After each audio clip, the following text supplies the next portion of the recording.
दोस्तों आज मैं एक romantic time travel fantasy movie लेके आई हूँ। काफी हल्की फुल्की रोमांटिक स्टोरी है। कहानी है 1876 की, जब न्यूयॉर्क शहर का मशहूर ब्रुकलिन ब्रिज इसका कंस्ट्रक्शन चल रहा था। वहाँ पे उस जमाने के काफी मशहूर और अमीर लोग आए हुए थे ब्रिज का कंस्ट्रक्शन देखने के लिए। और तभी हम वहाँ पे लियोपोल्ड माउंटबेटन यानी लियो को देखते हैं, जो ड्यूक ऑफ अल्बनी था, यानी कि रॉयल फैमिली का इकलौता प्रिंस। लियो को साइंस और आर्ट में काफी दिलचस्पी थी। इतना ही नहीं, उसने एलिवेटर की भी खोज की थी और अभी वो यहाँ पे आके इस ब्रिज की पेंटिंग निकालने की कोशिश कर रहा था। तभी लियो की नजर स्टुअर्ट नाम के आदमी पे जाती है, जो अपने छोटे से डिवाइस से फोटो खींच रहा था। ये देख लियो हैरान हो जाता है कि ये डिवाइस क्या है, इसीलिए वो उसका पीछा करने लगता है। लेकिन तभी आसपास के लोग प्रिंस को देखकर उसका सत्कार करने लगते हैं और यही मौका देख के स्टुअर्ट वहाँ से भाग जाता है। अब लियो काफी समय के बाद घर आता है। जब ये सीढ़ियों से जा रहा था तब उसके अंकल उसे डांटने लगते हैं, लेकिन उन्हें इग्नोर करते हुए वो ऊपर चला जाता है। यहाँ पे लियो के माता पिता गुजर गए थे और ये घर उसके अंकल का था। अंकल लियो की जबरदस्ती शादी करवाना चाहते थे किसी अमीर प्रिंसेस के साथ, ताकि अंकल को ढेर सारा पैसा मिले इस शादी से। लेकिन लियो को एक स्वावलंबी लड़की की तलाश थी जिसने अपने बलबूते पे अपना नाम कमाया हो। शाम को पार्टी के दौरान एक एक करके सारी राजकुमारियां लियो के सामने आती है और वो उनके साथ एक एक डांस करने लगता है। लेकिन तभी उसका ध्यान वापस स्टुअर्ट पे जाता है, जो इस पार्टी में भी आया था और आसपास के फोटो खींच रहा था। तो लियो फिर से उसका पीछा करने लगता है और भागते हुए स्टुअर्ट ब्रुकलिन ब्रिज के साइड पे पहुंच जाता है और कूदने की कोशिश करता है। लेकिन लियो वहां आके उसे पकड़ता है। स्टुअर्ट लियो को कहता है कि मुझे छोड़ दो, मुझे यहाँ से निकलना है। लेकिन लियो नहीं छोड़ता और आखिरी में दोनों ही ब्रिज से पानी में गिर जाते हैं। तो दोस्तों यहाँ पे स्टुअर्ट एक फिजिसिस्ट होता है जिसने ग्रेविटेशनल टाइम पोर्टल को डिस्कवर किया था। इस पोर्टल के जरिए वो पर्टिकुलर टाइम में यानी 28 अप्रैल 1886 में न्यूयॉर्क में पहुंच जाता है और वहीं पे वो ब्रुकलिन ब्रिज की पिक्चर्स ले रहा था।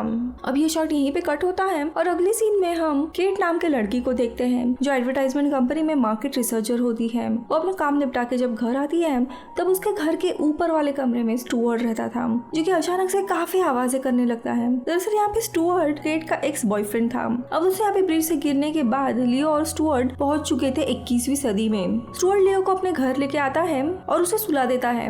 स्टुअर्ट दरअसल लियो का ही परपोता था और वो अपने पूर्वजों को ही देखने गया था 19वीं सदी में। केट आवाज के कारण परेशान होती है और उसे कॉल करती है और ये सारी चीजें एक्साइटमेंट में स्टुअर्ट उसे बता देता है कि मेरे पर दादाजी मेरे साथ हैं और उन्होंने टाइम ट्रैवल किया। लेकिन केट इसका भरोसा नहीं करती। अगले दिन लियो होश में आता है और स्टुअर्ट उसे बताता है कि वो अभी 21वीं सदी में आ पहुंचा है और उसने टाइम ट्रैवल किया था। लियो खुद इंजीनियर रहता है, इसके बावजूद वो यकीन नहीं करता और काफी घबरा जाता है। लेकिन स्टुअर्ट उसे बताता है जिस पोर्टल से उन्होंने ट्रैवल किया है वो अभी के लिए बंद हो चुकी है और अगले सोमवार को वो पोर्टल खुल जाएगा, तभी वो वापस लौट सकते हैं। लियो शांत हो जाता है और अपने आसपास का सारा इन्वेंशन देख के वो काफी हैरान हो जाता है, जैसे कि टीवी, फ्रिज, रेजर। इसके बाद स्टुअर्ट अपने डॉगी को वॉक पर लेके जाता है और लियो को घर में ही रुकने के लिए कहता है।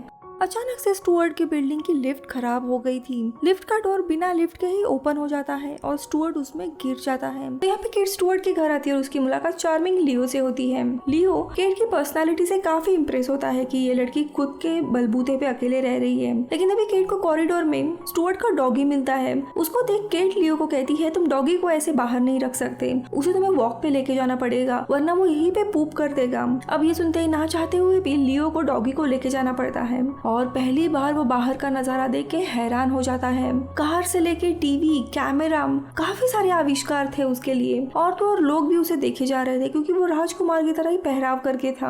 पूरे शहर के चारों ओर ऊंची ऊंची बिल्डिंग्स देख के हैरान होके वो चल रहा था।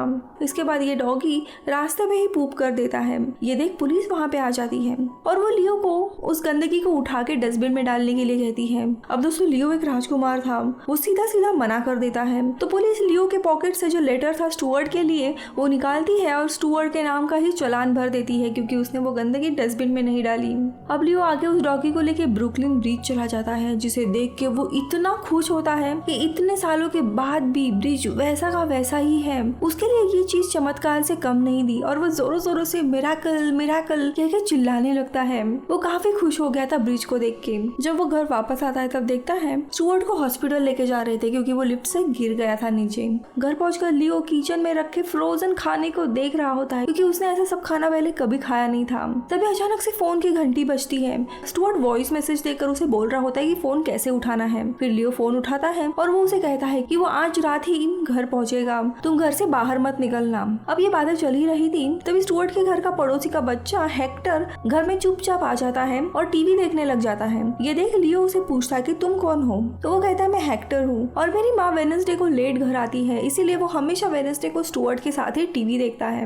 अब लियो को भी कंपनी मिल गई थी, इसीलिए वो उस बच्चे को कहानियां बताने लगता है। तो तभी नीचे केट के घर में उसका भाई चार्ली आया था। चार्ली एक एक्टर था, वो शूटिंग से वापस लौटा था। तभी ऊपर वाले फ्लोर से कोई मोनोलॉग यानी कहानी पढ़ रहा है। ये सुन के वो काफी दिलचस्पी लेता है और फायर एस्केप से ऊपर आता है तो उसे लियो दिखता है और वो जिस तरीके से कहानी बता रहा था चार्ली पूरा खो जाता है और बीच में उसे कहता है कि तुम कितनी अच्छी एक्टिंग करते हो, अभी भी तुम अपने कैरेक्टर में हो, क्योंकि चार्ली को लग रहा था ये और कोई नहीं बल्कि एक एक्टर है। दूसरी तरफ केट के ऑफिस में उसकी सेक्रेटरी डार्सी उसे बताती है कि स्टुअर्ट हॉस्पिटल में एडमिट हुआ है और वो तुमसे मिलना चाहता है। ये सुनते ही केट स्टुअर्ट से मिलने आती है। स्टुअर्ट उसे बताता है कि वो एक्सीडेंट के कारण वापस घर नहीं जा सकता और घर में लियो है, उसके ऊपर किसी न किसी को ध्यान रखना है, इसीलिए वो केट की मदद मांगता है। आगे वो कहते क्या तुम्हें पता है आज वो डॉगी को बाहर घुमाने के लिए लेके गया, तो केट कहती है मैंने ही उसे तुम्हारे डॉगी को वॉक पर लेके जाने के लिए कहा था। स्टुअर्ट गुस्से में कहता है तुम्हें क्या लग रहा है मैं हॉस्पिटल में क्यों हूँ, मैंने अपने ग्रेट ग्रेट ग्रैंडफादर को यहाँ पे लाके एक बहुत बड़ी गलती की है।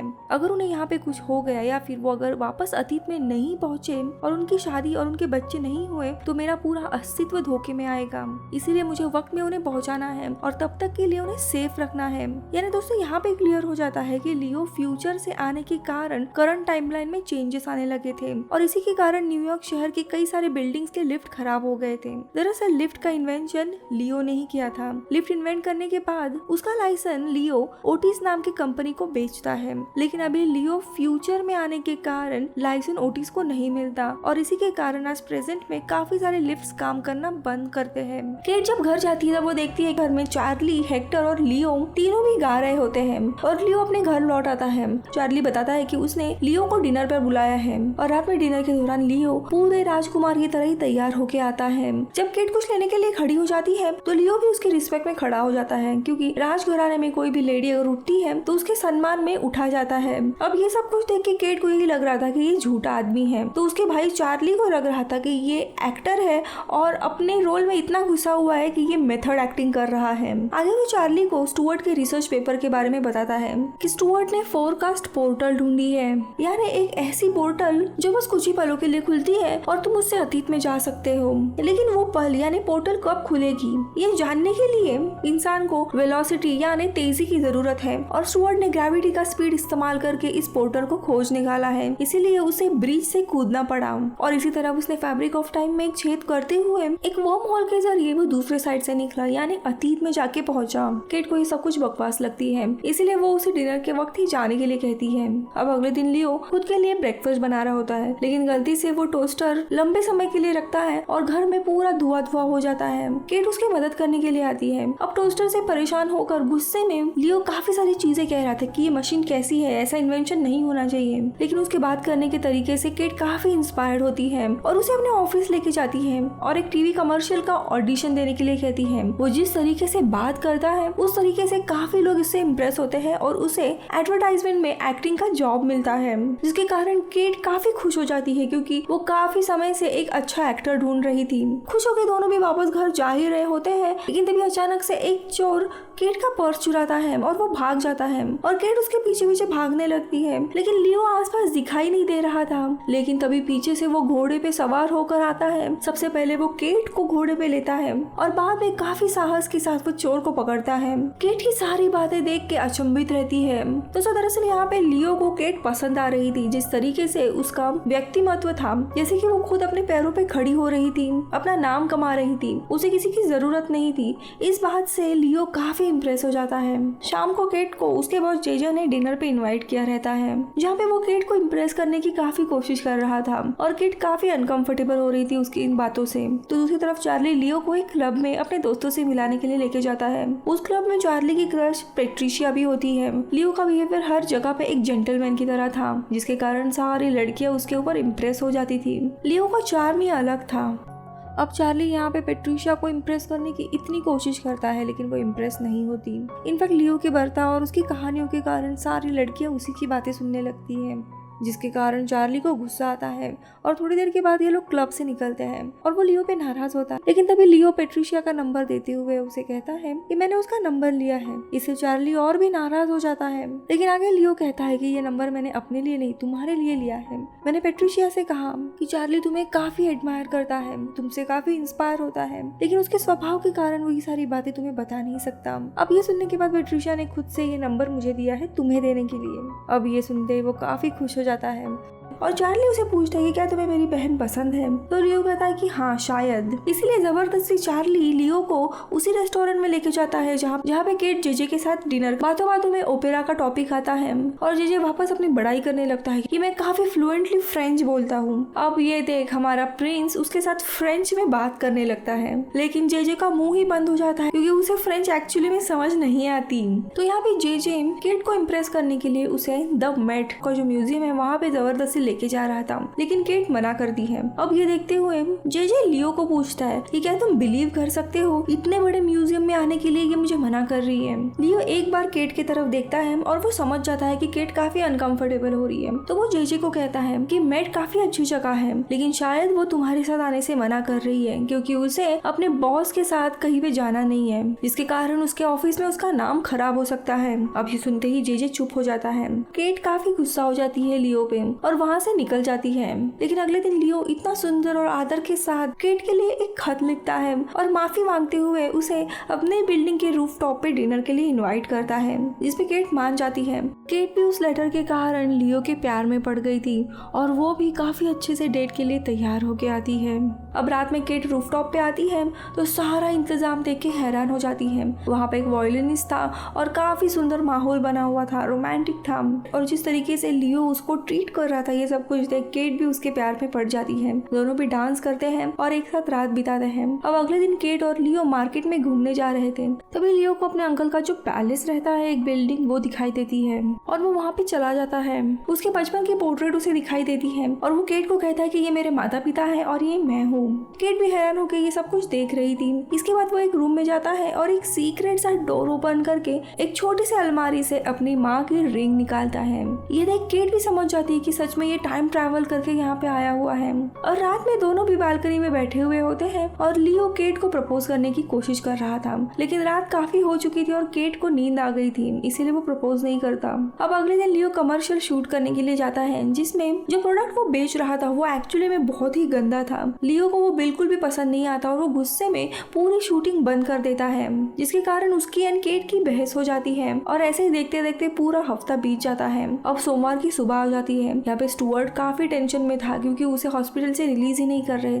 दरअसल स्टुअर्ट बार बार हॉस्पिटल से डिस्चार्ज की कोशिश कर रहा था, इसीलिए डॉक्टर उसका कंसल्टेशन लेते हैं और वो पूरे टाइम ट्रैवल की कहानी डॉक्टर को बताता है। इसीलिए डॉक्टर उसे मेंटल असाइलम में डाल देते हैं और अभी एक लड़की की मदद से वो हॉस्पिटल से भागने में कामयाब हो जाता है। घर में उसे लियो दिखाई देता है और वो उसे समझाता है कि उसे किसी भी हालत में वापस उसी वक्त में जाना होगा और वापस जाके उसे शादी करनी होगी, नहीं तो उसके आगे की जनरेशन होंगी ही नहीं। ना चाहते हुए भी लियो केट को बिना कुछ कहे वहाँ से निकल जाता है। वो ब्रिज से कूदने के बाद उसी समय आ जाता है और उसने स्टुअर्ट को देखा था और उसके पीछे भागने लगता है, यानी कि उसका एक सेल्फ स्टुअर्ट के पीछे जाता है और 21वीं सदी में आ पहुंचता है। तो उसके ही कुछ पलों के बाद उसी का सेल्फ 21वीं सदी से वापस 19वीं सदी में आ जाता है और ना चाहते हुए भी राजकुमारियों के साथ वो शादी करने का सोचता है। तो यहाँ पे केट को प्रमोशन मिल जाता है, वो काफी खुश हो जाती है और लियो के लिए वॉइसमेल छोड़ती है। स्टुअर्ट ये मैसेज सुनता है, वो काफी उदास हो गया था,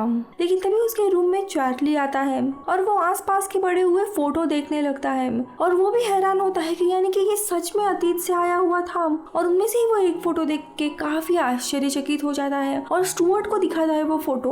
दोनों भी ये फोटो देखते हैं और केट के ऑफिस के पार्टी में चले जाते हैं जहाँ पे उसका प्रमोशन अनाउंस होने वाला था। ये पार्टी मिलर्ड हाउस में ही हो रही थी, यानी कि लियो के अंकल के घर पे।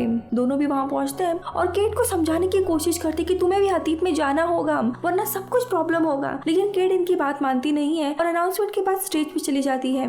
लेकिन स्टुअर्ट ने उसके हाथ में कुछ फोटो दिए थे। स्टेज पे जैसे ही वो जाती है तब सारे फोटो देखने लगती है और उसे वो एक फोटो दिखाई देता है जिसमें वो खुद भी होती है, यानी कि केट भी अतीत में गई थी और वो उस समय पहुंचती है जब स्टुअर्ट पार्टी के फोटो खींच रहा था और उसी में गलती से वो केट की भी फोटो खींचता है।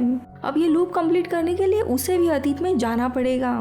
अब इसके बाद ये दोनों भी उसे ब्रुकलिन ब्रिज लेके जाते हैं। वो अपने भाई और स्टुअर्ट को गुड बाय करके पानी में कूदी मारने ही वाली थी, लेकिन तभी पुलिस आ जाते हैं, लेकिन फिर भी वो कूदी मार देती है और वो अतीत में पहुंच जाती है और वहां से वापस वो मिलर्ड हाउस जाती है, यानी कि वो रॉयल पार्टी में जहाँ पे राजकुमार अपने होने वाली राजकुमारी का नाम लेने ही वाला था। लेकिन तभी वहाँ पे केट पहुंचती है। उसे देख के लियो काफी खुश हो जाता है और उसी का नाम लेता है कि वो इसी लड़की के साथ शादी करने वाला है, यानी कि अपने प्यार को पाने के लिए केट भी 125 साल पीछे जाती है और लियो के साथ शादी करती है। फिर उनके बच्चे होते हैं और फिर उनका पर पोता होता है स्टुअर्ट और ये लूप वैसे ही घूमते रहता है। अब बात करते हैं कि ये लूप कैसे शुरू हुआ। सबसे पहले लियो स्टुअर्ट को देखता है और उसका पीछा करते हुए वो 19वीं सदी से 21वीं सदी में आता है। उसके बाद स्टुअर्ट का एक्सीडेंट होता है तो लियो केट से मिलता है और दोनों का प्यार होता है और 7 दिन के बाद लियो वापस अतीत में आ जाता है। लेकिन दोस्तों ये इमेज देखिए, ये मूवी की स्टार्टिंग की इमेज है जहाँ पे लियो स्टुअर्ट का पीछा कर रहा था और यहाँ पे हम केट को देखते हैं। अगर केट है इसी का मतलब है फ्यूचर से आया हुआ लियो, यानी कि लियो 2 भी यहाँ पे अभी मौजूद है। शायद वो छुपा हुआ था और वो लियो 1 और स्टुअर्ट को फ्यूचर में जाने का वेट कर रहा था। जैसे ही दोनों भी फ्यूचर में चले जाते हैं, लियो 2 सामने आता है और सबके सामने अपने होने वाली पत्नी के अनाउंसमेंट करने वाला था। तभी उसे वहाँ पे केट दिखाई देती है और वो केट को अपनी पत्नी चुनता है और इसी तरह ये लूप कंप्लीट होता है। अब दोस्तों सबसे इम्पोर्टेंट एंड कंफ्यूजिंग पॉइंट, केट पैदा तो 21वीं सदी में होती है लेकिन उसका पूरा जीवन अतीत में बीतने वाला था लियो के साथ 1876 में, इसीलिए उसे पास्ट में जाना जरूरी था। वहाँ जाके उसकी शादी होती है, उनके आगे की जनरेशन आती है और स्टुअर्ट पैदा होता है। सो ये थी कहानी केट एंड लियोपोल्ड इस मूवी की। अगर आपको अभी भी कुछ कंफ्यूजन है तो कमेंट्स में मुझे बताइए, मैं कोशिश करूंगी जवाब देने की। मैं मिलूंगी आपसे अगले वीडियो में, तब तक के लिए बाय बाय।